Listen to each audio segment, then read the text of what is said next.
Some shows talk about one team. Other shows barely talk sports. This show will talk Packers, Brewers, and Bucks every day. It's Wisconsin Sports Daily with Steve Sparky Fifer, served up by Wendy's on the Wisconsin Sports Radio Network. Download the Wendy's app today.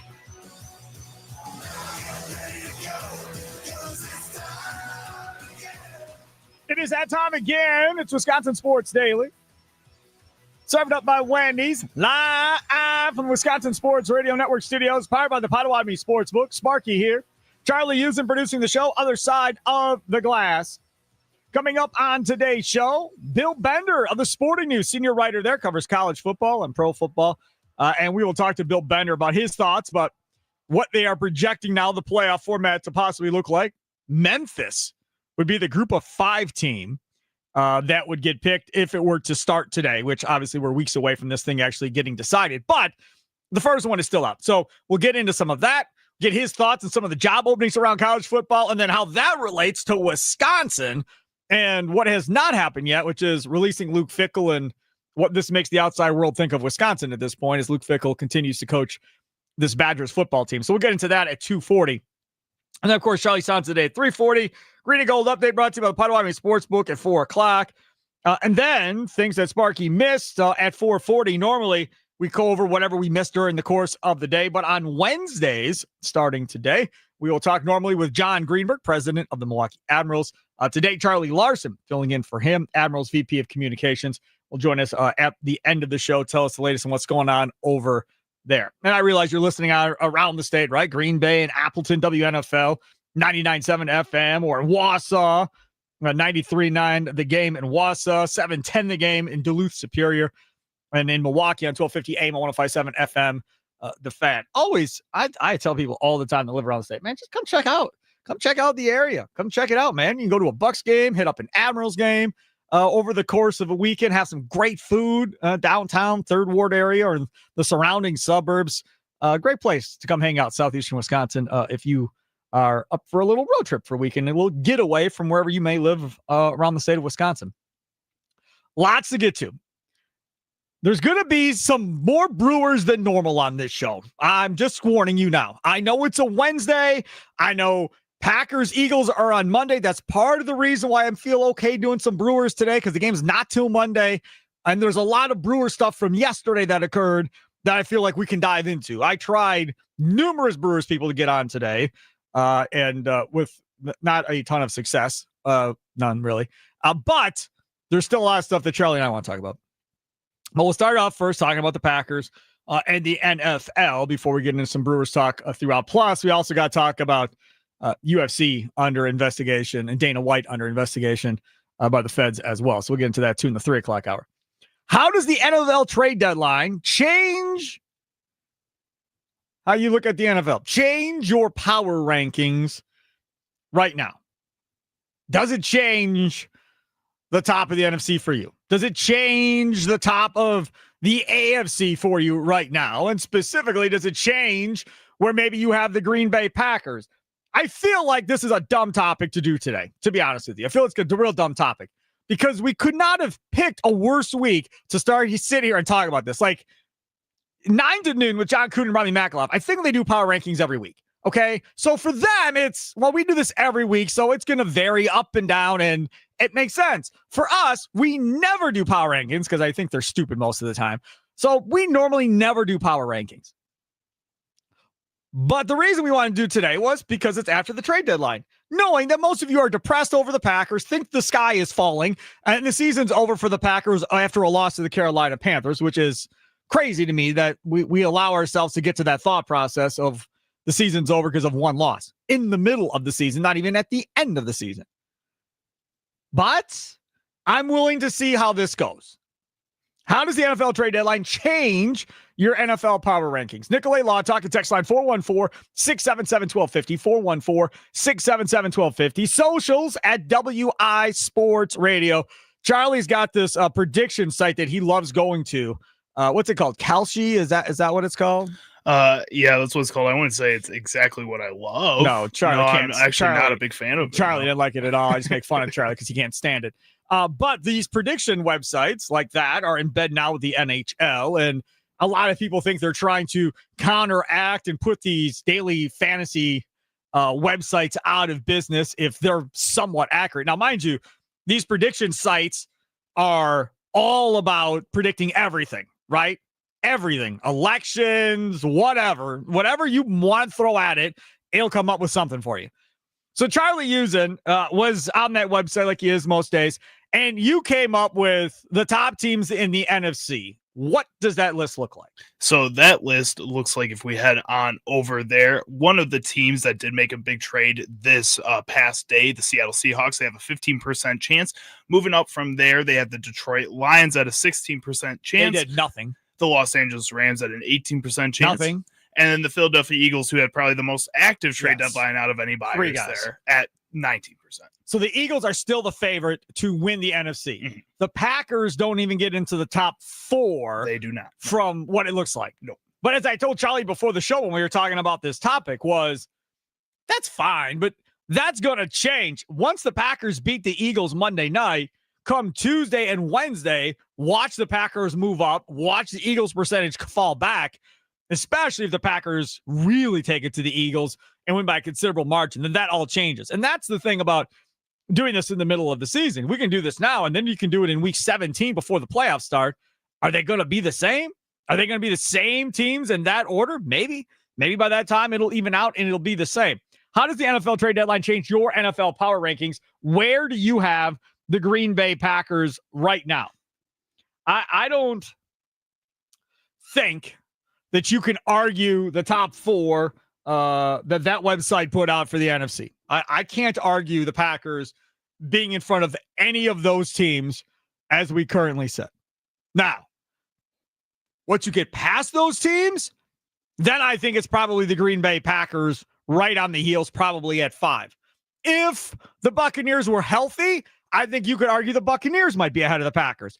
But they're the farthest thing from healthy. So the Buccaneers can't be on that list in front of the Green Bay Packers at this point. The Bears and the Vikings, still question marks abound there. Washington, they're done, it appears. The Giants might have found a quarterback, but they're not a threat to do anything. The Cowboys, they make a significant deal by going out and getting Quentin Williams and getting a linebacker, Logan Wilson from the Bengals. But I don't know if I'm convinced the Cowboys are better than the Packers. And I know they ended in a 40-40 tie and all of that. But I still don't think they're better than the Green Bay Packers. And especially with Eberflus's defensive coordinator, I feel really good about saying we still have a better team than them. So I still think the Packers probably right now, when we talk about the NFC, are probably sitting there squarely at 5, unless I'm missing somebody. But I've got them at 5 right now, Charlie. Just 5 in the NFC, though, would probably put them somewhere around 8, 9, 10 in the entire NFL, though. Does that make you any less confident in this team? No, because, okay. So from my perspective, and I don't know how you do it, but for me, all I care about right now is the NFC. I don't necessarily care about where they are in the National Football League, because if we start talking about the other side of this, yes, the Colts went out and got a great player. And they probably have more money invested in their secondary after the Sauce Gardner trade than any other secondary in the National Football League. They have got a bunch of money in the secondary. Most teams don't put that much money in the secondary, but they have. But like everybody else, is Daniel Jones going to be able to do this throughout the year? Is Daniel Jones going to be able to throw the ball at a high level and that offense continue to roll once they get into the playoffs? I'm not there. We had Tyler Dunn on yesterday. He's like, it took me last week, and now I'm on board. And I'm on board from the aspect of, okay, they're going to win the division. I'm on board from that aspect. Am I on board that he's going to beat Mahomes, that he's going to beat Josh Allen, that he's going to beat Herbert if they get there, or some of these other guys? Not really. I'm not really sure I'm picking him in these other quarterback duels at this point, Charlie. No, probably not. And it's not like they have a super tough quarterback matchup this week either. They're playing Atlanta. So that's not going to be a super big test. But this is a situation where a team like the Colts, it's more than just the quarterback. It's that run game. And I know last week when they got stifled in the run game against Pittsburgh, it really kind of slowed them down a little bit. But what I've seen from Shane Steichen just through his time as the head coach of the Indianapolis Colts and then throughout this season too, he adapts better than a lot of other people that are running their teams in situations like this. And seems like he's willing to go out there and make those adaptations, especially when you see the type of trades that they're making here too. I'm sure he has input in the Sauce Gardner trade like that as well. So this is a situation where, yeah, I get it. You don't want to look at the AFC teams and talk about how they're doing because it doesn't really directly affect the Packers. But at the same time, when you're talking about power rankings, when you're talking about where the Packers fall in the entirety of the league and where we're trying to see where they're at right now, it's important to look at the AFC teams. And no, I don't think the overall Packers squad is as good as the overall Indianapolis Colts squad, despite the Colts not having as good of a quarterback probably. Even if he's playing great this season, what we've seen from Jordan Love is much higher ceiling than what we've seen from Daniel Jones. I don't think the Packers right now are better than the Buffalo Bills. They've found ways to win games, even though their passing game is not the strongest suit, even though it should be. That's where the MVP is. Kansas City Chiefs are the same way. I don't know, man. It just pushes the Packers farther and farther back in my mind, especially when you don't make a move at the deadline like some of these other teams did. I think for me, when we talk about as a fan, what you're looking to do, maybe not every fan, but most fans, when they have good football teams, they want to win a Super Bowl. That's what it's all about. But when you start putting together the pecking order of what has to happen, first you got to come out of the NFC. First, you got to get there. Then once you're there, then you can start talking about, okay, are you better than the other team? How do you match up against the other team? So for me, it's just about, okay, let's just get Jordan Love to the Super Bowl. Let's get Matt LaFleur to the Super Bowl and see what happens at that point when they're playing whatever Team X is on the other side. Because it really doesn't matter if the Green Bay Packers are better than the Colts, if the Green Bay Packers are better than the Chiefs, or if they're better than the Bills. Like, none of that matters as we currently sit. The only time that's going to matter is in that one game situation once you get to the Super Bowl. But what does matter right now is, are you better than the Philadelphia Eagles, who you're going to play on Monday night, who many view to still be the best team in the NFC? That does matter a lot, but later on the season, you got the Denver Broncos. You're going to have the Baltimore Ravens, who should be a better team at that point in the season based on what we've seen the past couple of weeks with them being healthy. I think those are matchups that later on in the year, based on what we've seen across the NFL, the Packers are going to need to win at some point. So it's important, again, to still know where those guys are because they're still ahead of you in the regular season as well. How does the NFL trade deadline change your NFL power rankings? Nicolay Law Talk and text line 414-677-1250. You can also follow us on the socials at WI Sports Radio, whether that's following us and watching us as we stream live on X and on YouTube, or if you're looking for us on Instagram and Facebook at WI Sports Radio. 214 went and used ChatGPT. I will tell you, I do not use ChatGPT.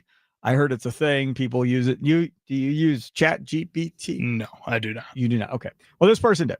ChatGPT ranked top 5 based on potential. Number 5, 49ers. Not on your list of top 4. No. Number 4, the Rams. Number 3, the Packers. Number 2, the Lions. And number 1, the Eagles. No love for Sam Darnold and the Seattle Seahawks in that list. They do not even get into the top 5 of ChatGPT based on potential of what they can be. I think on the sounds of that, by the fact that the San Francisco 49ers are in that conversation, that's telling me it's using like recent history in order to kind of evaluate these teams as well along with this. I don't know, like what does potential mean? I think to have this kind of discussion right now, again, ChatGPT, this formula that they're using right now, we have to know what potential means in that situation. What does potential mean to each of these teams, each to the league, to the fan as well? I think that's kind of subjective at this point, and it doesn't really matter right now, potential wise, who's going to go and win. We can sit here and talk about these Kalshi rankings and the percentage and what ChatGPT is going to say, but things change day in, day out, week in, week out, especially in today's NFL. So yeah, the Packers may have the same kind of potential as the Detroit Lions, but what we've seen from the Detroit Lions has been a lot more consistent moving forward here. And I need to see that from the Packers before I say potential can put them in that top 3 spot in my mind. I was saying earlier that I was reaching out to everybody. Tom wanted to talk about the Brewers one way or the other. We got one for 320. J.R. Radcliffe, sports trend reporter at the Milwaukee Journal-Sentinel, also does the podcast talking about the Brewers throughout the Brewers season with Kurt Hogue and Todd Rosiak. Great piece on one Jefferson Cuero in the Journal Sentinel today. We've talked to him about that as well. So J.R. Ratcliffe coming up at 3:20. Lots to get into about the latest roster moves with the Brewers again at 3:20. So before the show today, I said yesterday to Charlie and those of you listening that, hey, before the show tomorrow, I want to go to Wendy's. I want to get the Snickerdoodle Cookie Frosty Fusion, Charlie. Oh, yeah, sounds good. All right, sounds good. Okay, fine. So I don't eat. I'm all ready to go. Here we go. Charlie, I couldn't find for a little bit. Finally found him in the building. And I was like, all right, dude, you ready to go Wendy's? Yep, sounds good. Cool. So we talk all the way on the drive to Wendy's. Talking about work, of course. All the way there. Boom, boom, boom. Okay, so now we pull into the parking lot, and they're busy. There's cars everywhere. I was like, all right, so you want to go in or do you want to drive through? Take it back. Oh, well, I ate. I forgot we were going to go, so I'll just take the Snickerdoodle Cookie Frosty Fusion. Boom, boom, boom. All right, fine. That doesn't mean you can't eat. That's like, what? That's we can still go. We can still have a good time. You sound like hey now. This is the same thing that happens with her and I, right? I get mad if I go somewhere and then she's like, oh, yeah, it's fine. And then she don't get anything. Oh, I get real mad. Real mad. And then if she says something and I play that game and then I don't get nothing, she gets real mad at me if that happens. I don't get mad about that type of stuff. Like, if you want to go, you want to go. I'll come with you. I had my chicken salad sandwich that I had there from yesterday. I could have had that today. But either way, I'm not complaining. I ended up with 2 double stacks, a fry. It was delicious. And then we got the Snickerdoodle Cookie Frosty Fusion. I'm going to read to you what it says, and then Charlie and I will give you a review of what we both thought. That time of year, the sing-songy family gathering baked goodsy season. And Wendy's when it made the frosty of your holiday dreams. It's a Snickerdoodle Cookie Frosty Fusion made with swirls of sweet, gooey Snickerdoodle sauce, chunks of cinnamony Snickerdoodle cookies. It's full-on cookie nostalgia. So preheat those mouth ovens because the Snickerdoodle Cookie Frosty Fusion is here. And it's seriously delicious. The iconic Frosty mixed with sweet Snickerdoodle cookies. It's got to be Wendy's. So when we got back here, before we ate, I was going to eat my lunch and then have that for dessert. I said, go ahead, Charlie, you can have yours. I'll have mine. So he has his. Then we were going to go to our show meeting and he comes in. I was like, so how was it? And you said... it was the best Frosty I've ever had in my entire life. You think it's the best Frosty Fusion, yes. Anything they've had? A regular Frosty, too. Any kind of Frosty. Any kind of Frosty. Phenomenal. The cookie chunks are nice and big in there. Yep. There's caramel, a little bit of cinnamon. It's delicious. Vanilla Frosty base is the only way to go. Don't go chocolate. I don't know how they give you the option. They may not. Which is good. That's smart. Wendy's knows what they're doing. I think it's just vanilla. I don't think you can go that way with chocolate. I don't know. Have I ever had anything with chocolate and cinnamon before? I just had, well, it wasn't with cinnamon, but the other day from the grocery store, these cookies that were half chocolate, half like fudge brownie, half caramel cinnamon that were like that, and they were really good. Yeah, but the caramel cinnamon didn't have chocolate. No. Right, they were like split in half. That's what I'm saying. Cookie. I don't think I've ever had anything with a chocolate base that involves cinnamon. I'm sure people listening may be able to come up with something normal that we may have had at some point, but I can't come up with one off the top of my head. So he had his, he said what he had to say. So I said, okay, fine. Now, as we know, I always get the chocolate base, Frosty Fusions, Frosties, whatever else. I love chocolate. So this came vanilla, fine. I'll eat it. My take on this is if you love cinnamon, you will love this Frosty Fusion. There is absolutely no question because there is a heavy cinnamon flavor to it. Would you agree with that? I would say it's like a snickerdoodle, butterscotch, any of those. Yeah. Correct. Yeah. So if you like cinnamon, you're going to love it. I thought it was really good myself. Absolutely. Snickerdoodle Cookie Frosty Fusion. Go get yours today at Wendy's. All right. So we're going to talk with J.R. Ratcliffe coming up at 3:20. But up next, I want to talk about William Contreras and the news that happened yesterday. We'll get Ratcliffe's view on this from Milwaukee Journal Sentinel at 3:20. But I got some text messages this morning that I want to read concerning this deal about William Contreras. And I want to get everybody's thoughts because Charlie seems to be on the side of the text messages I was getting this morning. William Contreras had an option for $12 million. The Brewers said, nah, we're good. We'll go to arbitration instead. And it seems to have been met with some backlash like it always is in these parts. So we'll discuss that straight ahead. It's Wisconsin Sports Daily, served up by Wendy's, live from Wisconsin Sports Radio Network studios, powered by the Potawatomi Sportsbook. Sparky here.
Welcome back. Wisconsin Sports Daily, served up by Wendy. Sparky here. Charlie using other side of the glass.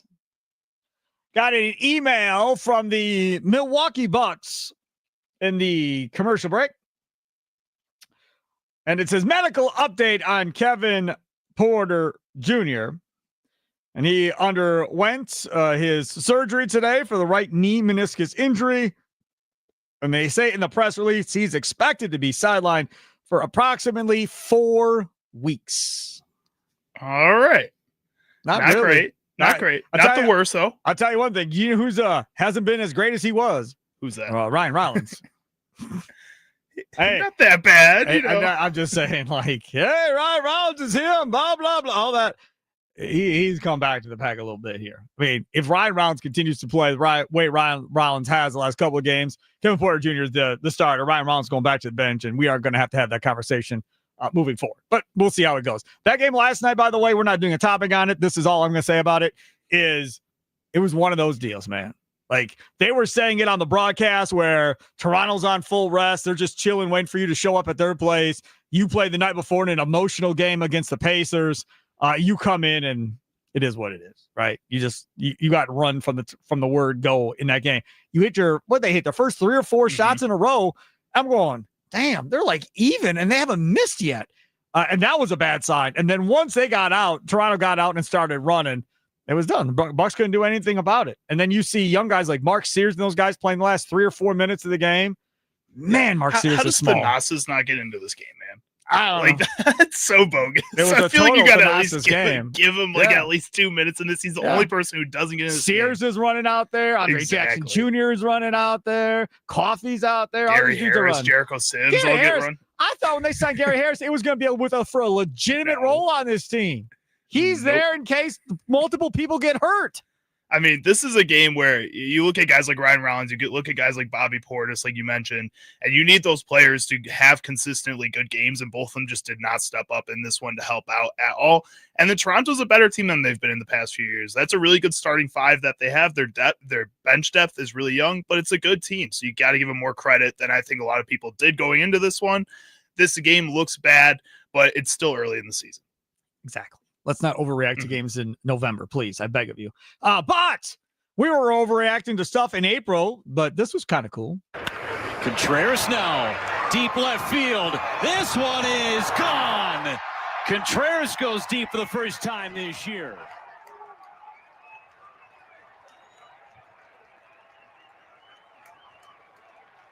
Three solo homers in the 7th inning. Again, that was against the Rockies. Let's not get all worked up. That was FanDuel Sports Network back in April. But William Contreras is the topic du jour here before we get to Bill Bender of the Sporting News, senior writer there, coming up at 2:40. This is the thing on Contreras. So last year, they put together this multi-year deal to which I started cheering like, sweet.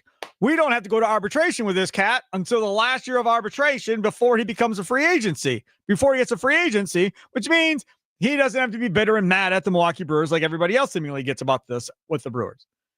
So then yesterday, you find out, oh, guess what? We're not going to pick up his option. We're good. We declined. We're going to go to arbitration instead.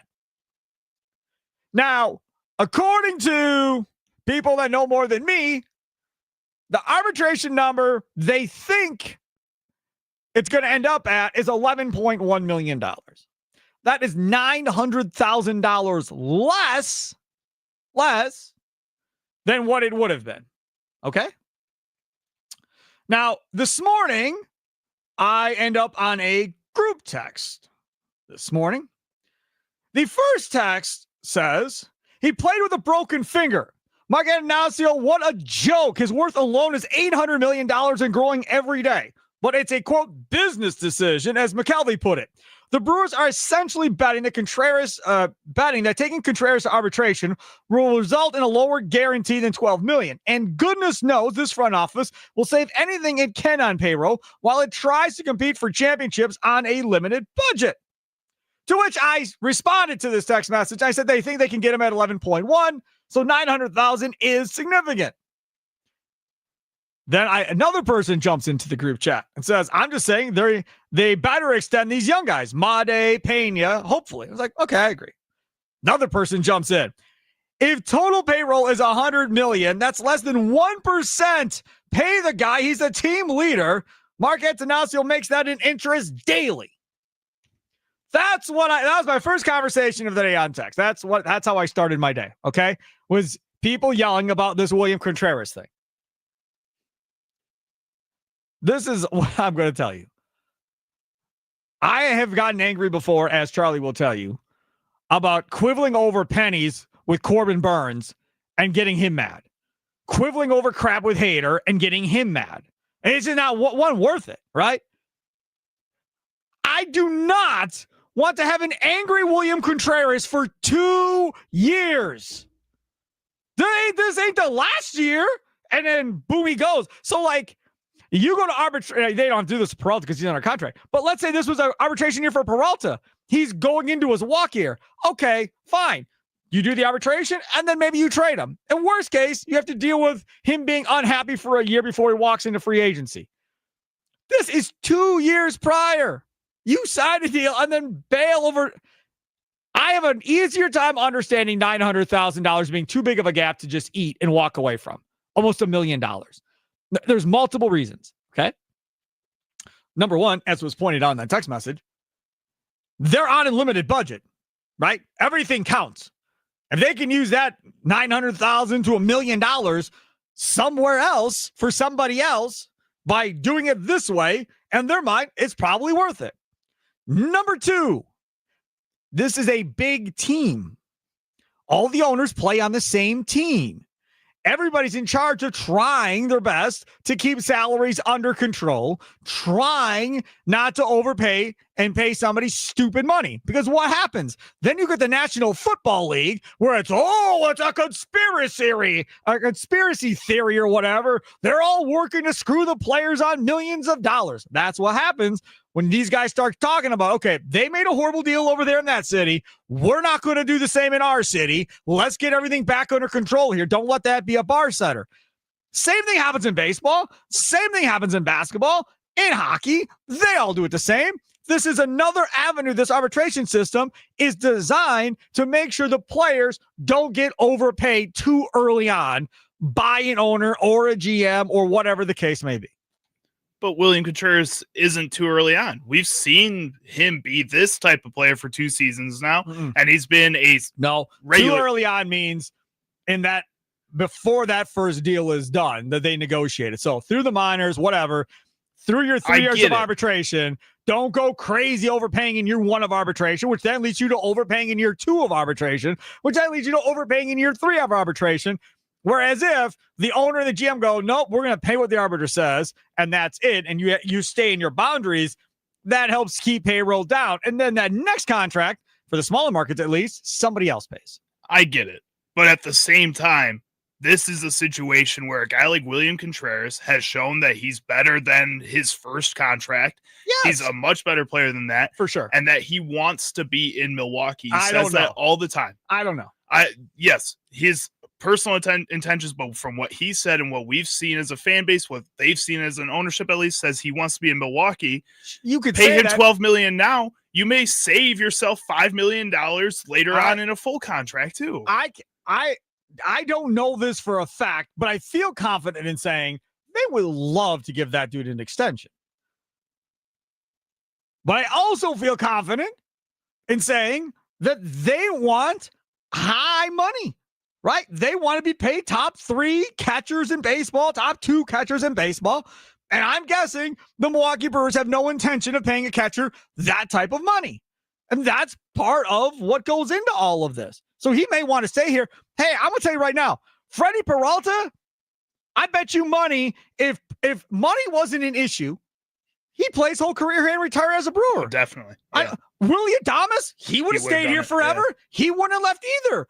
But you can't ask these guys to take gigantic, big numbers less than what they can make on the open market and feel good about it. You just can't at this point. All right, let's get one call, sneak one call in. Here we go to Bill Bender of Sporting News, our senior writer over there. John and Franklin, you're up on the Nicolay Law Talking Text line. What's up, John? Well, what's up is you come off this disappointing performance in the NLCS, and now it starts the business, right? Correct. And if you think you were frustrated before, and you know what, I called up 3 weeks ago and brought up what change would I make, and I'd said I'd change the owner, and it comes right back down to this because this is going to continue on. This is how it's going to be from now until eternity, until we get a different owner in this city that can actually at least try to play. Because the frustrating thing is this city supports this team, okay? We support this team at a clip that a lot of other cities don't, that are bigger than us. So we deserve a little bit more. And we got Mate and Pena coming up, and we're going to want to try to get these guys, are we going to try to do a Cheerio deal on either one of them? Probably both. There's just so much with this, and it's just I'm just so frustrated. But see, that's another good way to look at it, John. Thanks for the call. We're going to be late here. I got to get to Bill Bender. But think about it this way. So let's say you go, okay, we'll give you 12 and we'll give you 3 years. Well, so we'll pay this year. We'll pay next year. We'll buy out the first year of free agency. We'll give you 3 at 45, right? So that's 15 a year. So instead of doing $45 million that way over 3 years, they could go 8 to 10 a year for 8 years on Amade. Do the same thing on Pena. So now that's 16. I still got like 30 million left each year or total over the course of that deal to go get. Maybe I get Mizorowski signed to a longer term deal, whatever else. I'm just saying that is a completely different way to do things. You have to be right. You don't want to miss when you're giving long-term deals like they did to Churio. But if you're right, that's a different way of spending money than spending money on guys that are coming up on 30. That's what I was going to say. Maybe instead of paying both Made and Pena, maybe you just choose one of them to pay. The other one, say, prove it a little bit. Maybe we'll find a way to pay you in 2 years. Made will get paid first, and for then sure. spend a little bit more money on locking down Mizorowski or Henderson.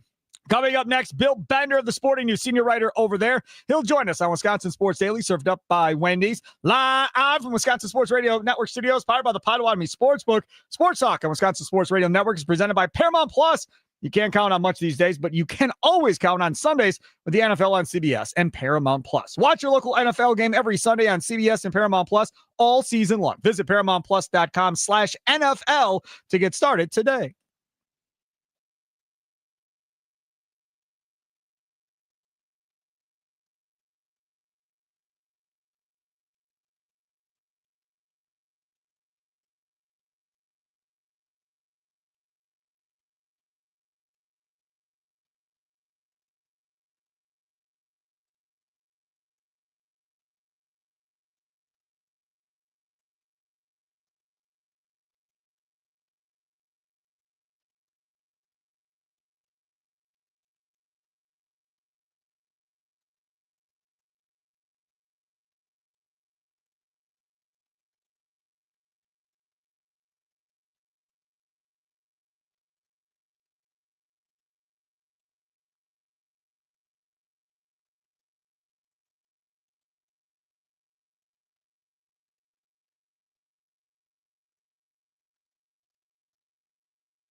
Welcome back. Wisconsin Sports Daily, served up by Wendy's, live.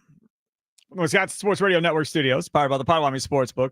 This loser baby talk still goes back to me not being able to make a chocolate milkshake for the kids correctly. That's still insane. Still can't believe I screwed that up.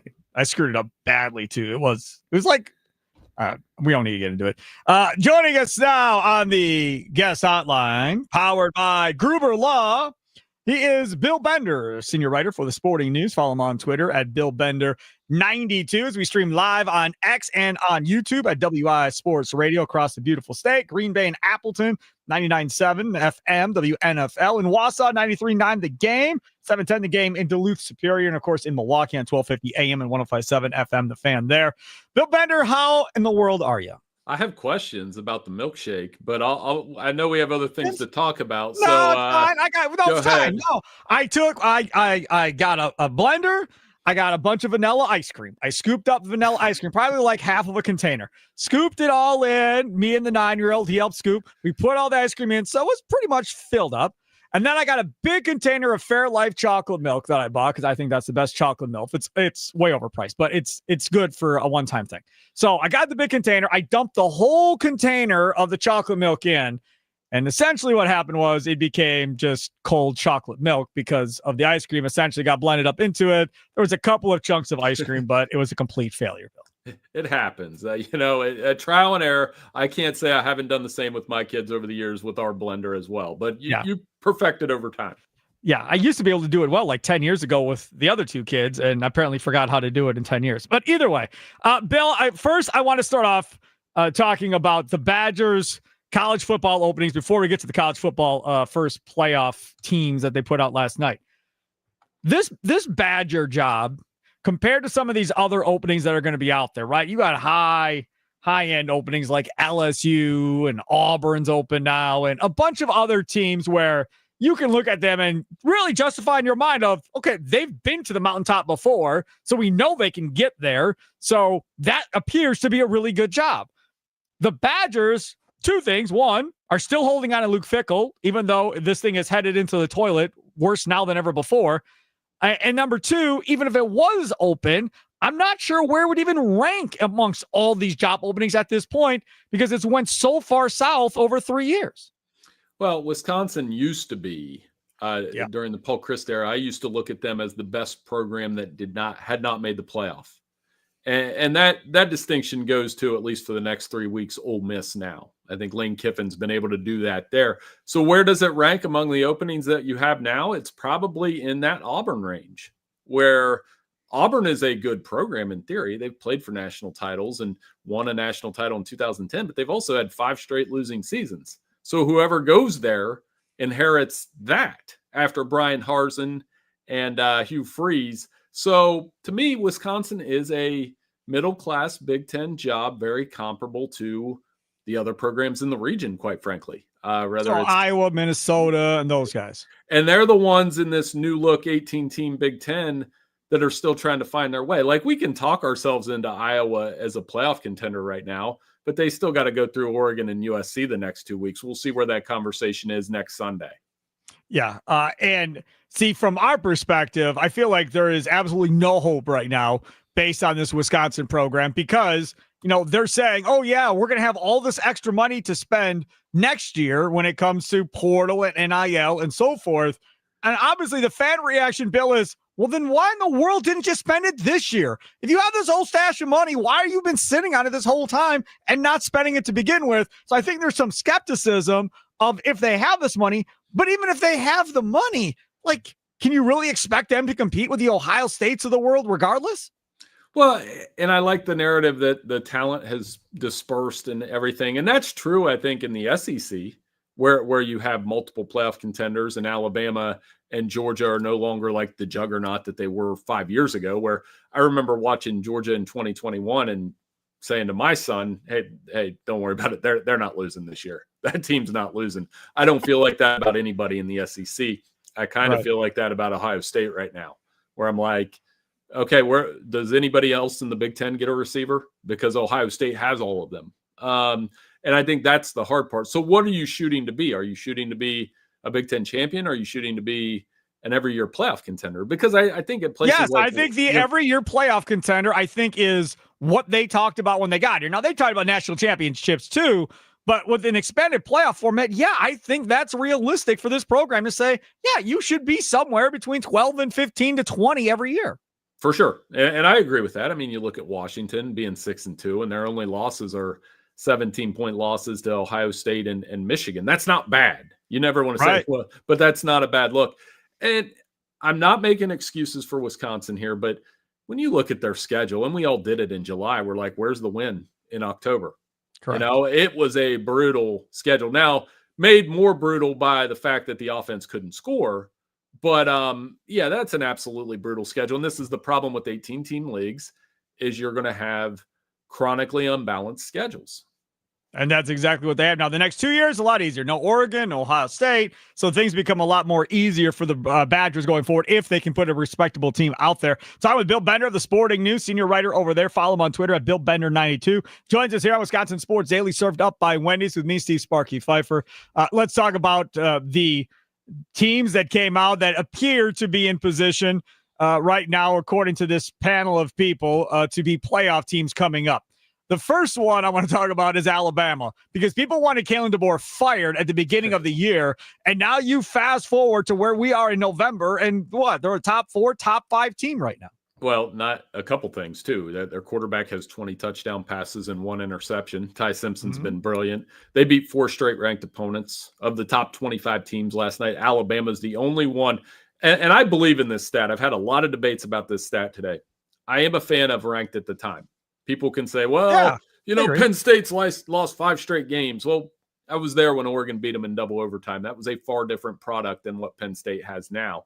Alabama's beat 4 straight ranked teams that are still in that top 25. So, and to me, they look like the best team in the SEC anyway. So if they would have had them over Texas A&M, for example, I probably wouldn't have pitched a fit. We talk about some of the teams that might have some discussion. Notre Dame is always a polarizing one, right? People love Notre Dame or people hate Notre Dame. And I've seen some discussion about Notre Dame possibly being too high in this thing. How do you view Notre Dame and where they are?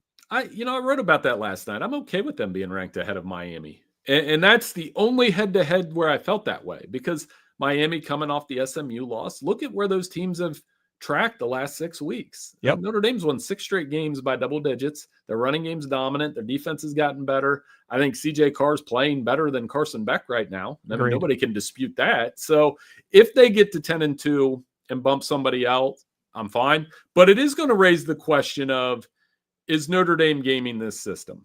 Which they kind of are, if we're being honest. Not playing in a conference, not being subject to the unbalanced schedules. But I'm okay with this individual Notre Dame team and where they're playing right now.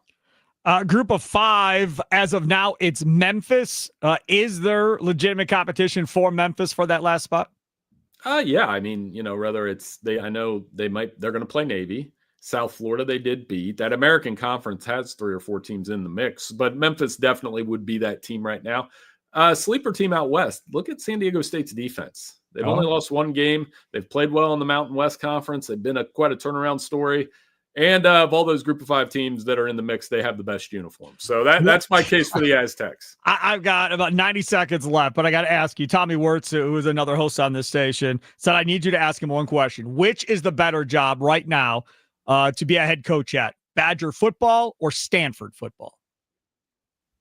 I would still coach at Wisconsin. You're still in the Big Ten, the high profile, the games, the spots. And we've seen Wisconsin, when they're competitive and in the mix, it's as good as an environment as any.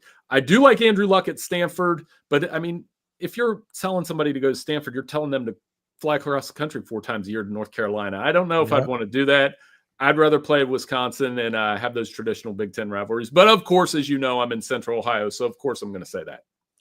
Either way, I like it very much. Bill Bender, thank you so much for coming on. Sporting News senior writer on Twitter at BillBender92. Next time we'll talk some Packers. Thank you, Bill. Hey, anytime. Thanks for having me on. You betcha. He joins us on the Fan Guest Hotline, powered by Gruber Law. One call. That's all. Coming up next, we're going to talk more about the Brewers at 3:20 with J.R. Ratcliffe. Before we get to that, Charlie, we're going to change the rundown a little bit. I want to get into the UFC being under investigation and Dana White being under investigation and what really is going on with professional sports and the integrity of all of them. We'll get into that straight ahead here on Wisconsin Sports Daily, served up by Wendy's, live from the Wisconsin Sports Radio Network studios, powered by the Potawatomi Sportsbook. Sparky here. Charlie Hughes and producing Other Side of the Glass.